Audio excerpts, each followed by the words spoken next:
welcome to all our viewers in Nigeria and around the world to a new cycle here on Global Television, coming to you live from Nigeria's capital, Abuja. I am Uyi Agumofwebe. The National Association of Resident Doctors has declared an indefinite nationwide strike beginning November 1, citing the federal government's failure to meet key demands. The association wants a 200% salary increase, new allowances, immediate recruitment of staff, and the removal of bottlenecks affecting doctor replacement.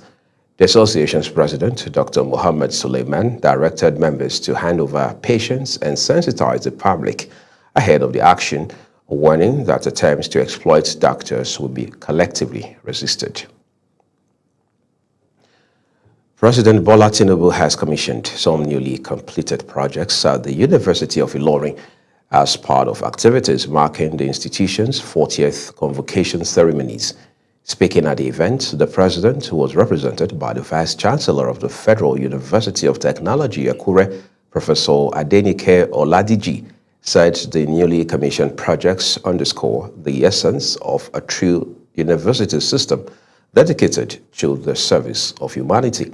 The projects include the Faculty of Social Sciences building a block of 4 lecture halls for the faculties of Social Sciences and Management Sciences, the Department of English Drama Studio in the Faculty of Arts, the renovated blocks 1 to 10, renovated Department of Geography and Environmental Management building, the remodeled Uni-Ilorin Innovation Hub, and the Technical Entrepreneurship Center Road. Elsewhere, the federal government says 20 million Nigerians are now enrolled in health insurance schemes with plans to reach 44 million by 2030. Coordinating Minister of Health and Social Development, Dr. Muhammad Pate, said the milestone aligns with President Tinubu's Renewed Hope agenda and marks a new record of 2.4 million new enrollees in 2024. He noted that the policy will cut high out-of-pocket spending, while the National Health Insurance Authority has been directed to ensure hospitals do not deny treatment to insured citizens. Nigeria's Constitution Review Committee has approved the creation of an additional state in the southeast, addressing long-standing calls for equity among geopolitical zones. The decision was reached during a 2-day retreat in Lagos, chaired by Deputy Senate President Barau Jibrin and co-chaired by Deputy Speaker Benjamin Kalu. Lawmakers described the move as one driven by fairness and unity, with a subcommittee set up to also review the creation of more states and local governments across all zones.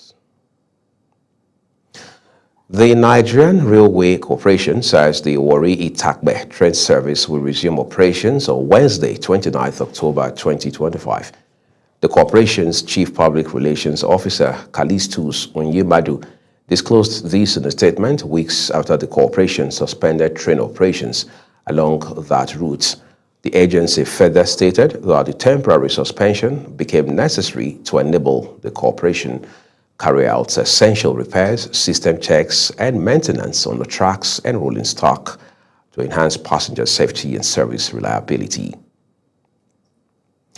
And now some politics. The People's Democratic Party, PDP, has constituted a 13-member screening committee ahead of its November 15 National Convention in Ibadan, Oyo State capital. The committee is chaired by Eyitayo Jegede, SAN, with Adamawa State Governor Amadu Fintiri serving as head of the organizing committee. Despite ongoing internal disputes and a pending court case challenging the exercise, the party says screening of aspirants will commence Tuesday as preparations continue. Igede youths in Benue State have taken to the streets to protest the deplorable condition of the Otukpo-Obioju Road. The protesters are calling on the federal government to urgently rehabilitate the highway, which they say has become a death trap for commuters and a haven for criminals. Global TV Benue State correspondent Felicity Indere now reports. In a peaceful demonstration, but one that conveyed deep frustration, hundreds of Igede youth poured onto the Otukpo-Obioju Road, demanding immediate government intervention to fix what they described as a failed federal road. What do you want? Fix Otukpo Obi Oju Road. For decades, the road has remained in a dilapidated state. According to youth, until the road is fixed, they will continue to raise their voices, hoping that one day their cries will translate into concrete action. But when it comes to the border area of Ijegu, down to Igede land, the tractors and everybody will disappear like salt inside water. We are tired. We will not take it again. We have come and we are going to remain here 3 days after today. If you don't attend to us, we are human beings. We give our vote to the federal government. We give our vote to the state government. We give our vote to every other person and contributed to national development. We cannot be left like this. So this is just a warning. The protesters say the hardship caused by the poor road goes beyond inconveniences. It threatens lives and livelihoods, forcing motorists and commuters to endure endless delays, vehicle breakdowns, and in some cases, attack by bandits, taking advantage of stranded travelers. And the election is coming. We don't want this road to become a campaign strategy for our politicians. Because this road has become a campaign strategy. What they normally do during the election, they come and start giving us lies that if you vote for me, this road is going to be fixed. When they asked us to vote for them, we always turned out in large numbers. But now it's time for them to help us. They refuse to listen to our voices. What should we do? We are tired. They should fix our road. We can no longer go to the market. Drivers and commuters say going through the route daily is a journey of frustration and loss. And my customer, when they wait me for Avoja to carry, I don't give them. They worry me. They say I don't chop their car. I don't say they divert their car. And I'm no day. Why supposed to go and carry car since they about 3 days ago now? No movement. And any way to do to me again to survive the motor again. We are on the road. They are supposed to come and check the road, even if they won't repair it. This road has been in existence before I was born. Now I am grown. I'm plying the road too. Sometimes we spend 2 days on the road, eating food and drinking water that is not too. The protesters, therefore, as a matter of urgency, are appealing to the Federal Ministry of Works and the Benue State government to prioritize the rehabilitation of the Otukpo Obi Oju Road in the next phase of infrastructure projects. In Otukpo, Felicity Ndere reporting for Global Television News. Thank you so very much, Felicity. The Nigerian Environmental Society has rounded off its 34th National Conference with a grand finale and 40th anniversary celebration in Abuja. The event highlighted 4 decades of consistent advocacy for environmental protection and sustainable development. Ubong Usuro has details. It was a night of reflection, recognition, and renewed commitment as members of the Nigerian Environmental Society gathered to celebrate 40 years of driving environmental awareness and policy action in Nigeria. The event featured a presentation of awards to deserving members who have contributed to the society's growth and impact over the years. Speakers commended NES journey from a small advocacy group to a national voice for sustainable and environmental justice. The national president of the Nigerian Environmental Society, Dr. Efebidike Okobia, stated that the organization will continue its advocacy towards environmental sustainability. For us, we are indeed grateful that the society is 40 years. But we are not just celebrating 40 years, we are celebrating landmark achievements and also planning and strategizing for the next 40 years. The National Secretary of the Society, Dr. Adewale Adeyemi, said the milestone reflects the organization's resilience and continued drive to promote cleaner and greener communities. This was just a society that was just like a mustard seed planted by a few people, about 10 of them 40 years ago. Now from just one chapter in Lagos, it has grown to 36 chapters in Nigeria and 1 chapter in UK. Also speaking, Emeritus Professor Babajide Alu, former Deputy Vice Chancellor of the University of Lagos and Chairman of the Board of Trustees, described NES as a catalyst for positive environmental change in Nigeria. We have also remained very, very relevant in Nigerian society. We are recognized as the premier NGO for environment in Nigeria. We are recognized as the leading society, government, parastatals, everybody come to us. As the grand finale draws to a close, members reaffirm their commitment to promoting sustainable cities, strengthening partnership, and creating a healthier, greener environment for current and future generations. Ubong Usoro for Global Television, Abuja. Thank you so very much, Usoro. You're watching the live broadcasts of News Cycle here on Global Television. For the rest of the broadcast returns, mayoral candidates in New York City election condemns anti-Muslim sentiments. We'll have those details for you from the foreign scene, as well as more stories from sports and business. Do stay with us.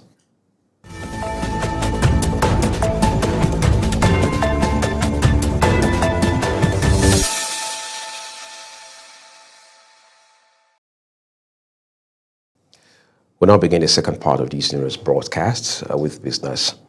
The Dangote refinery has announced the expansion of the facility from 650,000 barrels per day to 1.4 million barrels per day. President of the Dangote Group, Aliko Dangote, made the announcement at a press briefing in Lagos. Dangote said the construction work for the expansion is expected to begin without further delay. The federal government has taken another major step toward inclusive agricultural development with the validation of the revised National Gender Policy in Agriculture and its Strategic Action Plan for 2025 to 2030. Our correspondent, Anietio Patrick, reports that the policy is aimed at bridging gender gaps in access to land, finance, and decision-making across Nigeria's agricultural sector. The validation workshop held in Abuja brought together key stakeholders from government agencies and the National Assembly to development partners and Farmer Association. The revised policy led by the Federal Ministry of Agriculture and Food Security is designed to promote inclusivity, equity, and productivity across the agricultural value chain.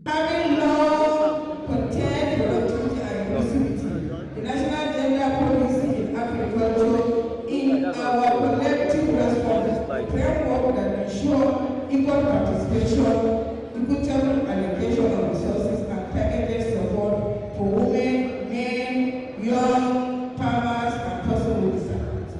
According to the ministry, the document is the product of a year-long consultative process involving more than 1,200 stakeholders across Nigeria's 6 geopolitical zones.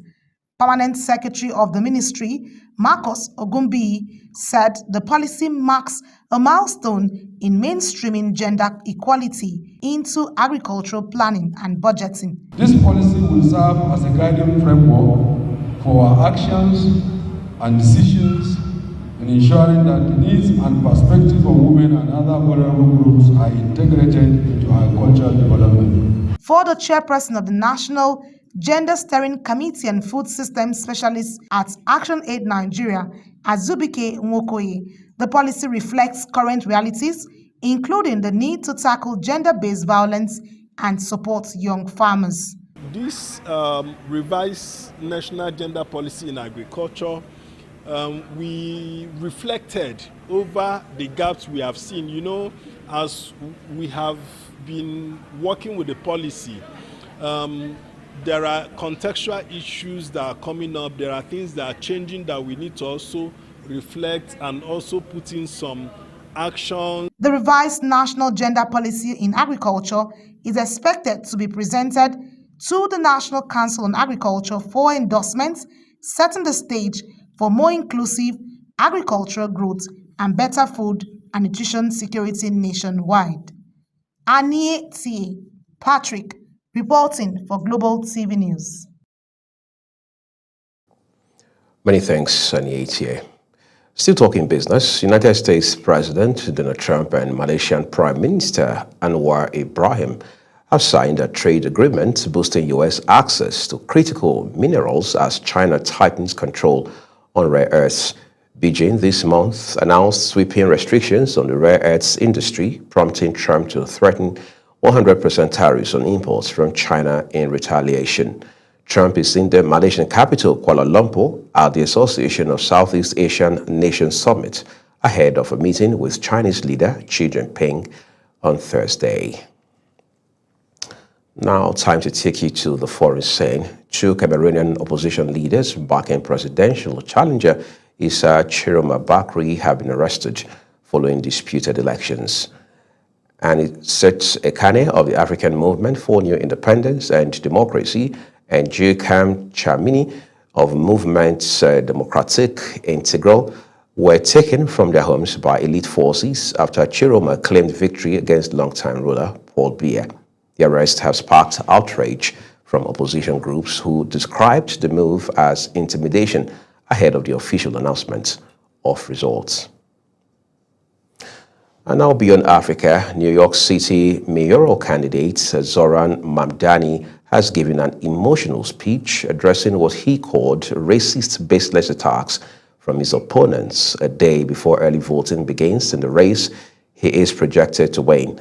Speaking outside a mosque in the Bronx, Mamdani criticized his opponents for bringing, in his words, hatred to the forefront, noting that their Islamophobia not only affects him as the Democratic nominee for mayor, but also close to 1 million Muslims living in New York. Mamdani, who is currently a member of the New York State Assembly, said while he had tried to focus his election campaign on his core message of affordability, his opponents in recent days have shown that Islamophobia has emerged as one of the few areas of agreement. His speech also came a day after his top opponent, former New York State's Governor Andrew Cuomo, laughed after a radio host, Sid Rosenberg, said Mamdani would be cheering if another September 11 attack occurs. It is whether we are willing to say goodbye to anti-Muslim sentiment that has grown so endemic in our city that when we hear it, we know not whether the words were spoken by a Republican or a Democrat. We know only that it was spoken in the language of politics of this city. In an era of ever diminishing bipartisanship, it seems that Islamophobia has emerged as one of the few areas of agreement. Zoran Mamdani, New York mayoral candidate. Mamdani had earlier received a long-anticipated endorsement from Hakeem Jeffries, the leader of the Democratic Party in the U.S. House of Representatives and the representative of New York's 8th Congressional District, which includes the Brooklyn neighborhoods of East Flatbush, Coney Island, and Brownsville. Uyi Agmofwegbe, reporting for Global TV News. India and China have resumed direct flights after a 5-year suspension, a move important both for trade and a symbolic step as Asia's giants cautiously reviewed relations. The neighbors, the world's two most populous nations, remain strategic rivals competing for regional influence, but ties have eased gradually since a deadly Himalayan border clash in 2020. India's government says the resumption of flights will boost people-to-people contacts and aid the gradual normalization of bilateral exchanges. And now to sports. The Sports Writers Association of Nigeria, SWAN, led by its national president, Isaiah Benjamin, has held a Thanksgiving service at the City of Refuge International Church, Abuja, in commemoration of the association's 60th Diamond Celebration. Anieti Patrick was there for Global Television. As the activities marking the SWAN at 60 commences, the national president said it was good to start with prayers for a successful outing owing to the challenges so far. He added that this milestone in SWAN only signifies greater days ahead of the association. We are celebrating our 60th anniversary. We were established in the year 1964. We were 60 last year and we thought to celebrate it. We have come to understand that there is nothing that we do without giving thanks to God. And because we know that it's God that is the doer of all things, He has has kept the association for this past 60 years, and to God alone be all the glory. Commending the association, the cleric at the church prayed for the body, urging them to do more in nation building. Aniete Patrick reporting for Global TV News. Well, thank you so very much, Aniete Patrick, for bringing us that update. And still talking sports, Nigeria's under-17 women's team have advanced to the knockout stage of the World Cup after thrashing Samoa 4-0 in Morocco. Queen Joseph bagged a brace, while Shakirat Mushood and Azizat Oduto added one each as the Flamingos finished third in their group. The victory gives Nigeria a +3- goal difference, setting up a round of 16 clash with North Korea on Tuesday. Rivers United have qualified for the group stage of the CAF Champions League after defeating Mozambique's Black Bulls 3-1 in Uyo, Akwa Ibom State. Goals from Wasiu Falolu, McLean Biokbo, and Timothy Zakaria secured a 3-2 aggregate victory for the Nigerian side. Coach George Finidi praised his players' resilience, saying the win highlights Nigeria's growing strength in continental football. Quite a sterling outing and a brilliant outcome there for you. That will be the full cycle on the news here on Global Television. A quick reminder that you can find us on DSTV channel 365 and Star Times channel 276. As always, we encourage you to follow and engage with us across social media platforms using Global TV NG as well as other handles as we now show you on our screen. I'm Muyag Mofwegwe saying a big thank you to you, and I'll see you again when it's time for News Prime.